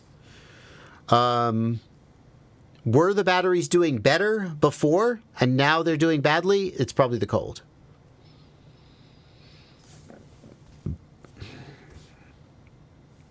You could keep your batteries in your pocket to help keep them warm.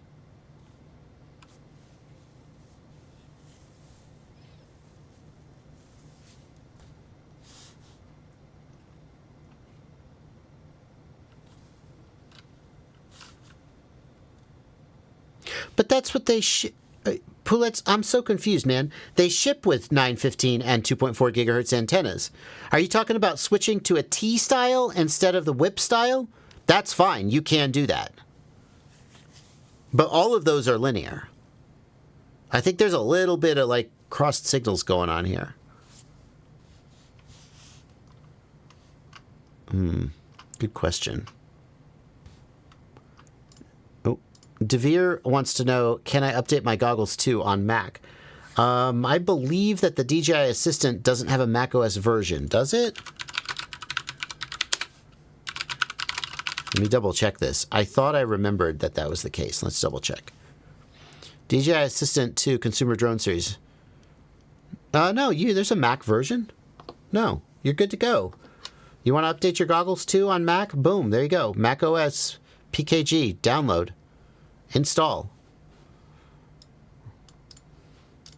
Well, I don't know what I was remembering, but I'm glad I double checked.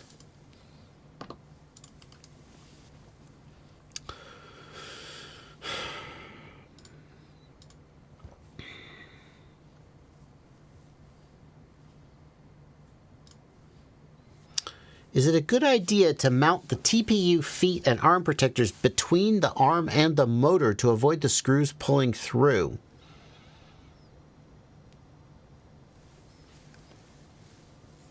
I guess I could see the argument that if you do it that way, the screw heads won't pull through. I could see that argument. I still would want to make sure I use Loctite to keep the screws from backing out, because I would be concerned that the pressure from the TPU itself would not be enough to hold the screw secure. Yeah.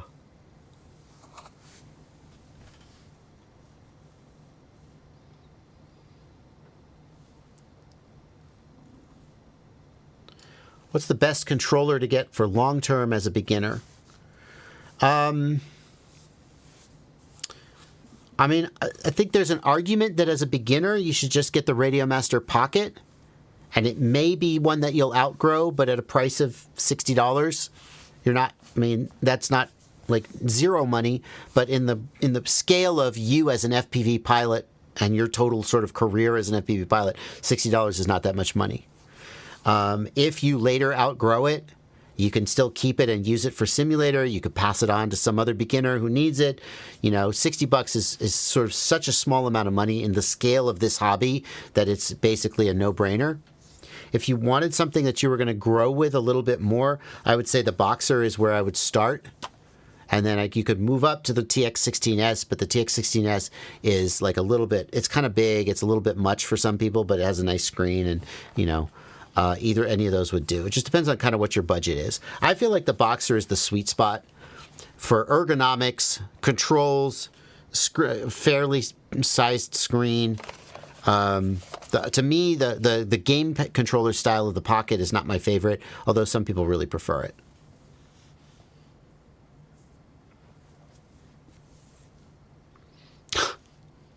I love this question from E.T. Skater.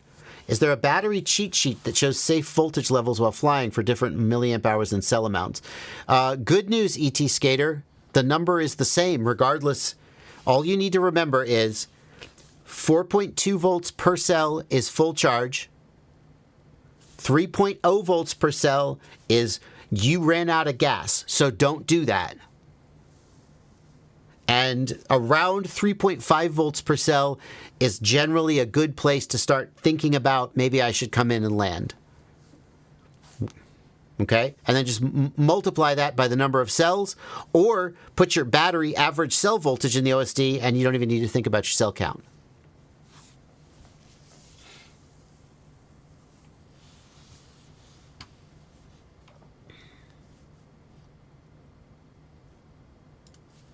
Which is better, using Elrs Crossfire or Mavlink?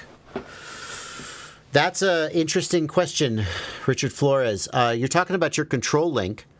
Generally, if you're using Mavlink as your control link, then what you're doing is you're using something like Mission Planner, and you're using something like a 400 megahertz or a 900 megahertz SICK radio instead of a traditional control link. And then in Mission Planner, you're like giving waypoints to the aircraft. You're not manually controlling the aircraft. That's not always the case, but is generally the case. Whereas with Crossfire, you're manually controlling the aircraft. So to me, Crossfire and Mavlink are solving two different problems. Crossfire is letting you manually control the aircraft. Mavlink is letting you sort of access the flight controller, configure the flight controller, enter waypoints, make autonomous changes. So, which is better? It depends a lot on your mission.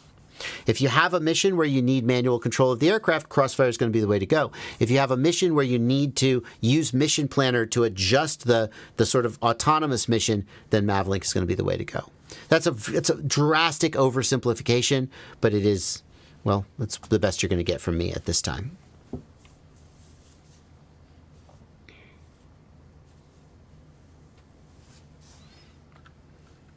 How do I fix my Baro? It shows not available. When I reboot, it's off, but it's built in. Reaper's Garage, that's a problem with the target. So first of all, maybe you're wrong about there being a Baro on your flight controller.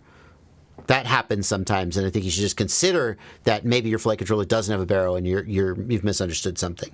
Maybe not. It could be that the manufacturer of your flight controller screwed up your target. If you flash back from Betaflight 4.5 to 4.4, or maybe even 4.3 if there's a 4.3 target, does the Baro suddenly start working? When Betaflight went to 4.4, they changed the way that targets are managed, and manufacturers had to update certain information. And if the manufacturer didn't give the Betaflight project certain information about the flight controller, then some of the peripherals on the flight controller don't work, like the barometer. There are ways to work around that, yeah. So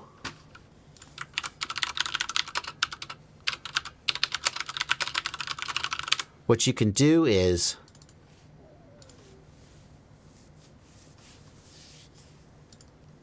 hang on.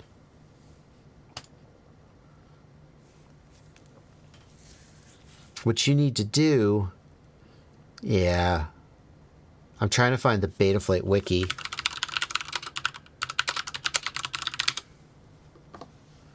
Maybe it's in the 4.4 release notes or the 4.5 release notes. Cloud build, Maybe it's in the 4.4 release notes. Yes, okay. Here. So in the Betaflight 4.4 release notes, for those missing a barometer, so if your barometer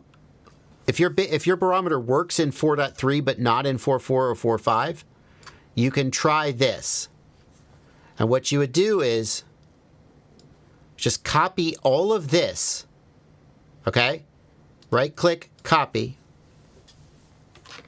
I haven't ever actually done this, but then we're going to go into Betaflight. We're going to go to Update Firmware. We're going to pick a board. No. Hello, connect. Why did that not work? Hello, auto detect. There we go. We're going to pick our board, and then here in Custom Defines, we're going to paste all that stuff in. And what that's going to do is it's going to force Betaflight to load the driver for all of the possible Baro chips. And then we'll just do load firmware online and flash firmware. Okay? And if that doesn't make your barometer work, then I don't know. But that's what I would do if I was in your situation.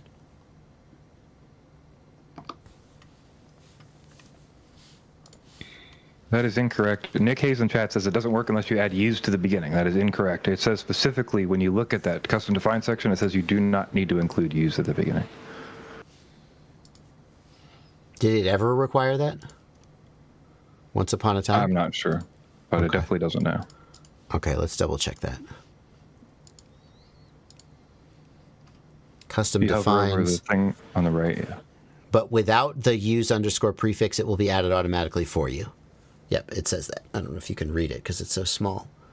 Yeah, so all you need to do is go to the Betaflight 4.4 wiki, 4.4 release notes. There's a list of barometer defines. Paste that here into custom defines, exactly as shown here, and then load and flash. The other thing you can do is you can flash core only. And what that does is it flashes a non-functional version of Betaflight to the flight controller whose only purpose is to help you figure out what drivers you need to make your hardware work. So if you flash core only and then go to the CLI and you type, I think you type status. You type status, you didn't see that. It's going to show you, is it status? Maybe it's not status. It's not tasks. What is it? What do I type? Shit. Trying to be helpful and I just showed my ignorance. What is the one that shows you the drivers that are loaded? Damn. He said he tries turning Baro on and it turns itself off.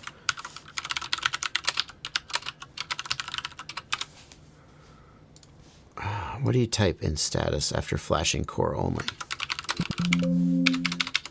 Core version. Support level of detail from the CLI tab. What do I do? Submit support data. There we go. How do I want the... Just want to... All right, never mind. Forget what I said. Don't do that. Just do the first thing I said, which was correct. Not the thing I tried to do, which was incorrect.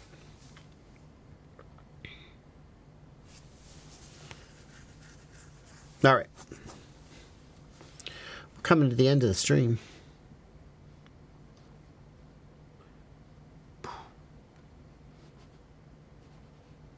We do have quite a few questions we didn't get to. And again, you can email jb@joshuabardwell.com. You can look at the build log. Anytime you build in the configurator firmware flasher page, there will be a link to it. Yeah, but Brandon, how do I tell which driver was loaded? So I've flashed the core build, and now I go to the CLI tab, and I want to see what driver has been loaded for my flight controller. What barometer does my flight controller have? How do I know that? Here I am in the CLI. I want to know what driver my barometer has. So I do submit support data. Describe the problem. I'm dumb.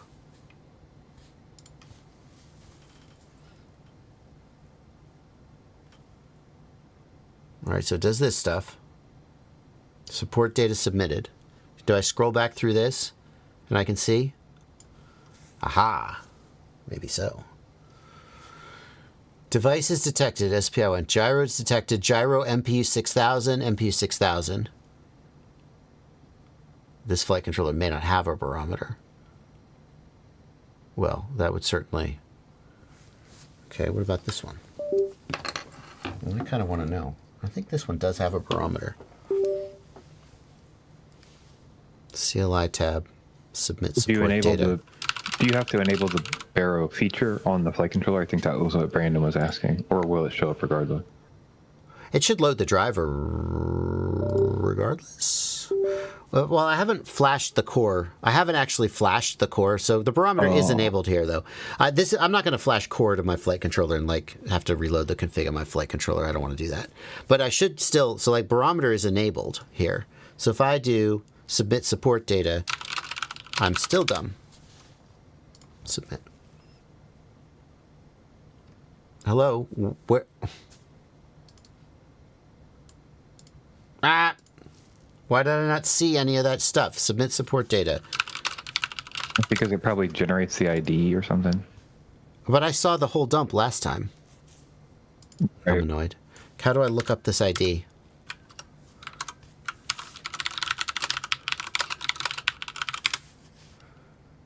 How do I identify? How to use black box viewer, CLI. Brandon, how do I look up this ID? Status should show it. I thought status would show it. And that's all that the thing was running was status command. What you were looking under was just the status command. Yeah, no, the just sort of like a CLI dumb. is kind of not working here. Oh, it's because it's an AT32. Come on. Come on! I thought status should show it, but only if it's enabled. Okay, so that might explain why it didn't show. Oh my god, this one's being dumb because the frickin' it's not working because it's an AT32, I think. I just wanna. Alright, I give up.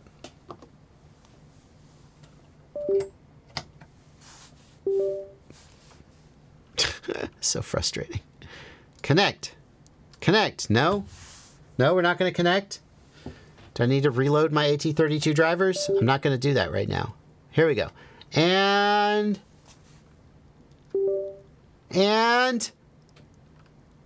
no, nothing. Ah! I hate FPV so much. So frustrating. Huh? All right, well, it is 2 o'clock. We've got another super chat to read. Yeah, okay, fine. Okay, well, I think it should show in status. Anyway, hopefully we've helped you get your barometer working. Or not, I don't know. In a 3 to 5 year plan, how does one become an FPV pilot? God. Thank you for a $5 super chat, Travone Suki. The number one way that, like everyone I know who has quickly progressed in FPV has put in a ton of stick time. Obviously, simply banging the sticks doesn't make you a better pilot. You have to practice with intent. If I had to give you a plan, I would tell you start racing. Start racing. I'm thinking of a guy here local to Tennessee. He was a mediocre racer, probably still better than me, and in a very short period of time, he was determined to get better, and he started just grinding racing in the sim, in real life, and he progressed very rapidly. Now, not everyone who practices will progress rapidly. There's a certain amount of natural aptitude that's required. Some people will progress faster than others. That's just a fact of life. Unfortunate. But I think if you practice freestyle, it can be very easy to kind of just not push yourself and just kind of do the thing that you're kind of good at already and then pat yourself on the back and go home. But if you race, the clock tells you whether you got faster. And I think that even though racing is not freestyle, racing makes you a better pilot because you are forced to do specific things and you get immediate feedback on whether you did them better. And that's so valuable. I went and visited the guys at Lightcraft, who is a major, one of sort of the major in the United States cinema pilot rigs. Their pilots do major motion pictures, commercials, etc. And the guy I talked to there said essentially all of their professional cinema pilots were racers. He said the only freestyle pilot who cut it as a cinema pilot was Steele.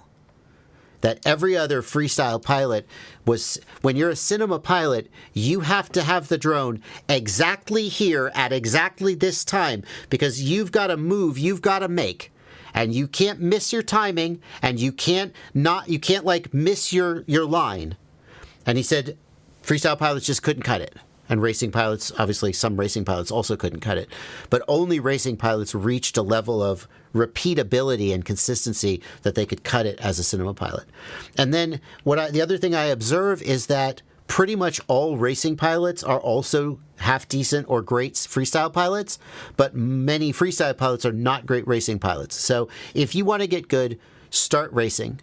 Race in the sim, work on timing, work on being a better pilot, and then on top of that, if you want to be a freestyle pilot, work on freestyle tricks, because obviously you have to learn to do the freestyle tricks.